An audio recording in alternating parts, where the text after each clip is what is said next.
अस्सलामुअलैकुम नाजरीन। इस किस्त के आगाज में अर्तुगरुल मंगोलों से लड़ रहा था। अर्तुगरुल के साथी भी पीछे उसके आ रहे थे, लेकिन अर्तुगरुल को ढूंढ नहीं पा रहे थे। दूसरी तरफ अर्तुगरुल मंगोलों को मार रहा था। उसके बाद अर्तुगरुल के साथी भी वहां पहुंच जाते हैं।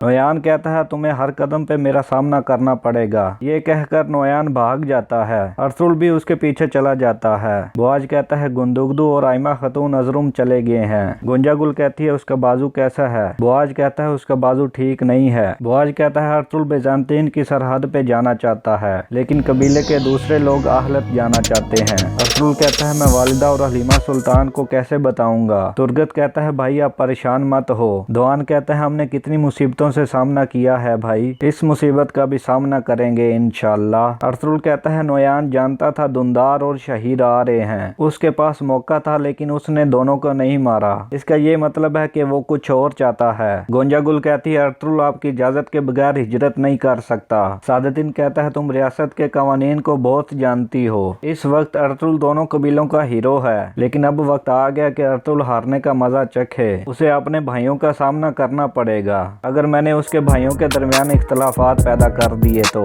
तुतकिन कहता है मुझे अर्तुगरुल की समझ नहीं आ रही, वो क्यों बिजानतीन की सरहद पे जाना चाहता है। हम उन जमीनों के बारे में कुछ भी नहीं जानते। सुंगुरतकीन कहता है अर्तुगरुल अपनी बातों में आज तक सही साबित हुआ है। तुतकिन कहता है आप ठीक कह रहे हो, लेकिन इस दफा वो गलती कर रहा है। मंगोल सिपाही दुंदार और शहीद को गार में ले जाते हैं। सलजान कहती है मैंने तुतकिन से बात की थी तुम्हारे बारे में। गोपचे परेशान होकर कहती है बाजी आपको ऐसा नहीं करना चाहिए था। हलीमा पूछती है क्या हुआ है अर्तुगरुल कहता है नोयान ने दुंदार और शहीर को अगवा कर लिया है। हलीमा सुल्तान ये सुनकर बेहोश हो जाती है। सादुद्दीन कहता है क्या तुमने उन दोनों लड़कों को पकड़ लिया है। नोयान कहता है हाँ पकड़ लिया है, और अर्तुगरुल भी वहाँ मौजूद था। सादुद्दीन कहता है वो वहाँ क्या कर रहा था। नोयान कहता है मुझे नहीं पता। सादुद्दीन कहता है दुंदार कहाँ है, वो मुझे चाहिए। सुंगुरतकीन कहता है ये सब कैसे हुआ। अर्तुगरुल कहता है नोयान जानता था कि शहीर और दुंदार कबीले आ रहे हैं। तुतकिन कहता है क्या ख्याल है भाई, किसने खबर दी होगी। अर्तुगरुल कहता है मैं नहीं जानता, लेकिन नोयान ने किसी से मदद ली है। सुंगुरतकीन कहता है मैं जानता हूँ वो दुंदार को मार देगा। अर्तुगरुल कहता है अगर उसने ऐसा करना होता तो उसके पास मौका था, वो मार चुका होता। नोयान कहता है तुम मुझसे दुंदार कैसे मांग सकते हो, और उसे आज रात मार दूंगा। सादुद्दीन कहता है उसका जिंदा रहना बहुत जरूरी है। नोयान कहता है तुम किस चीज के पीछे पड़े हो। सादुद्दीन कहता है मैं चाहता हूं कि मेरे हुक्म पे दोनों कबीले चलें, इसलिए उनका एतमाद जीतना बहुत जरूरी है, और ये एतमाद मैं दुंदार के जरिए जीतूंगा। और यहाँ पे इस किस्त का इख्तिताम हो जाता है।